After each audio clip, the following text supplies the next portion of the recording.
So we're going to go in here. This is zone 1. This one's zone 3 right here. Okay, so that's number 3.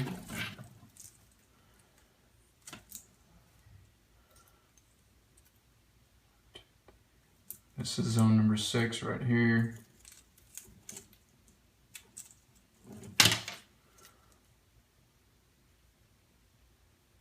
This is 4.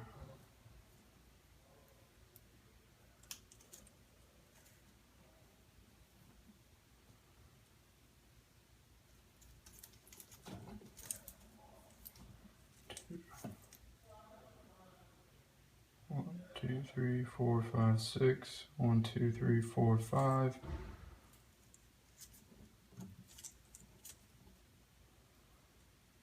Five and 6 and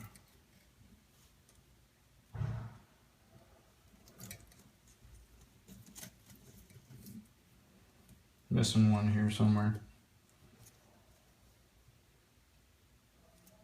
Here we go. Okay, so we got 3, 5, and 6. All right, so we're going to take zone number 5, 6, and 3. Wherever it is. There it is. Zone 3. We're going to take all those. Okay. Just like that.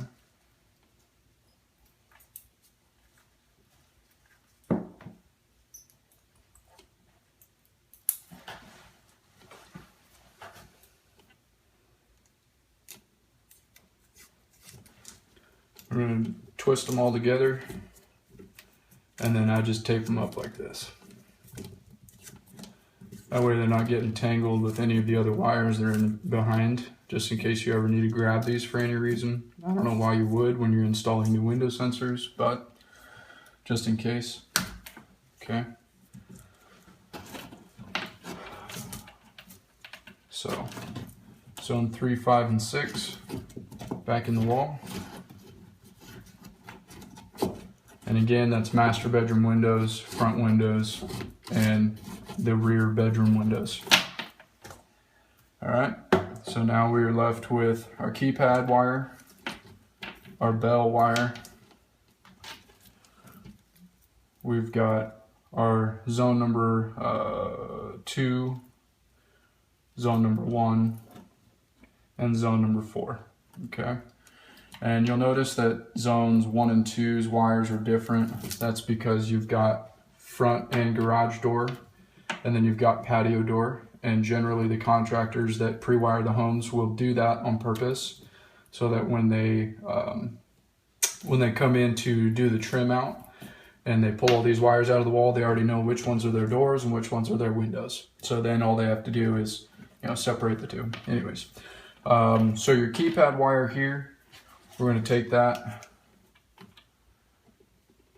and we're going to strip that back so that we can see all 4 wires. And so there's a good amount of, I guess you could call it wiggle room or play room with these wires here. Some people will cut them so that there's only like a 1/2 inch to work with. Don't do that. Snip it so that you've got a good couple inches to work with here, so you can separate them out like this.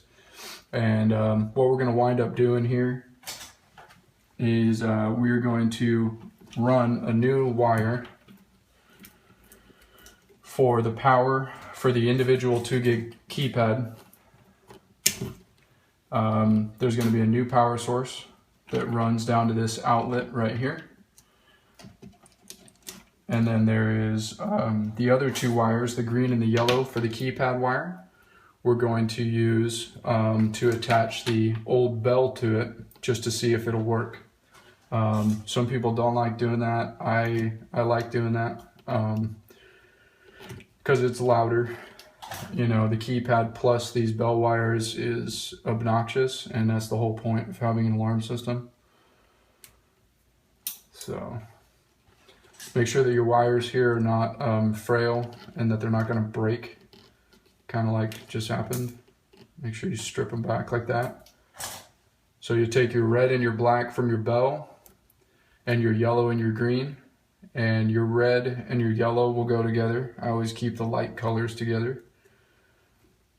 And this, again, this wire is running to your keypad, the single keypad that's in this house.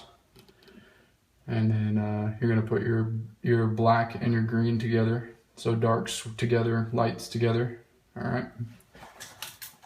And then you can B-cap those.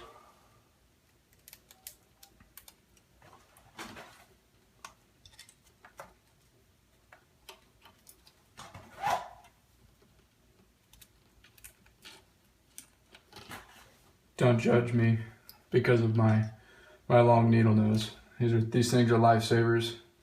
If you don't have a pair, so just go get one. All right, so now we've got our yellow and green and our black and red from our siren. And we're gonna push these right back into the wall here. Okay, because we don't need those. Make sure you do it on the correct side of these wires here. Okay. Back in the wall, nice and neat like. All right, now some people will take their black and red from their keypad, the original keypad, the 4-conductor, and they will power it in the new this new transformer box right here off of the plus voltage and the negative. However, it's not supposed to be done like that, okay?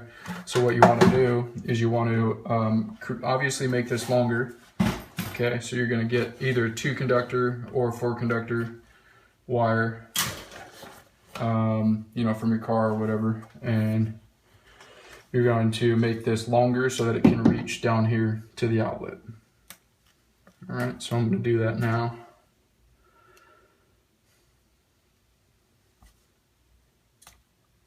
All right, something else to keep in mind is that before I started, you remember there was the red wire that ran from the power down to this plug down here.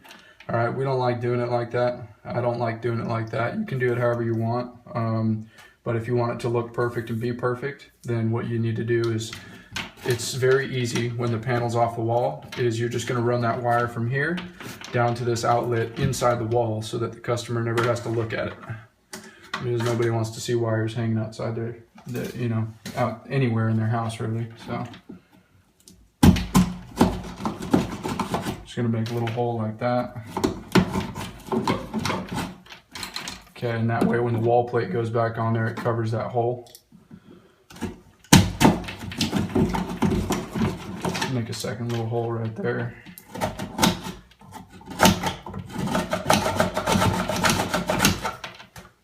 And kind of trim that out a little bit.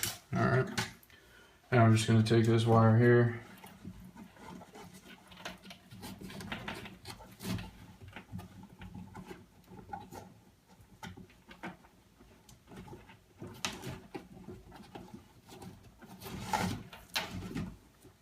Okay, got our new power sources right there. I ran a 4-conductor.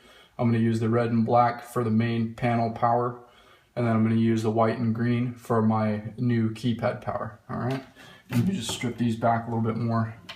That way you've got some playroom again. All right.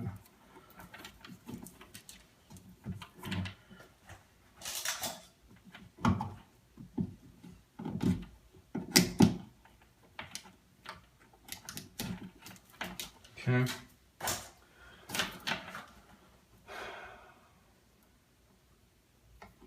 So you want it to look just like that.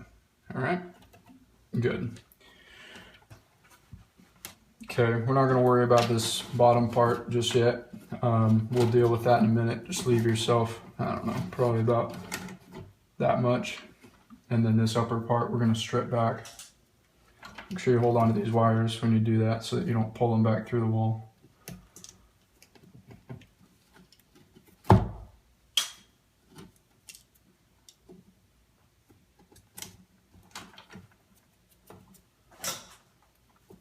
Okay, power sources.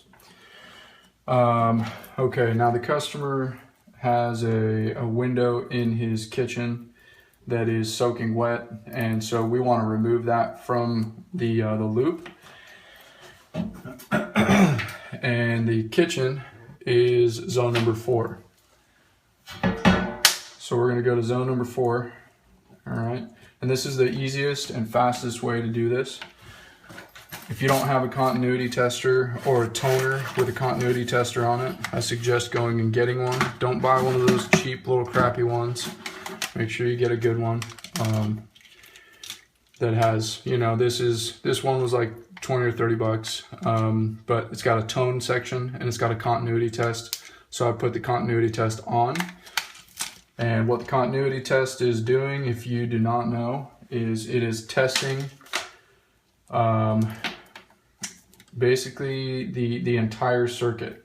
So starting on this end of the wire where I put my common, running through this wire, back through this wire, to this wire, back through this wire, to this wire, back through this wire, to this wire, all the way to every single window, to the sensor and the magnet, making sure it's closed and connected, all the way back to this resistor.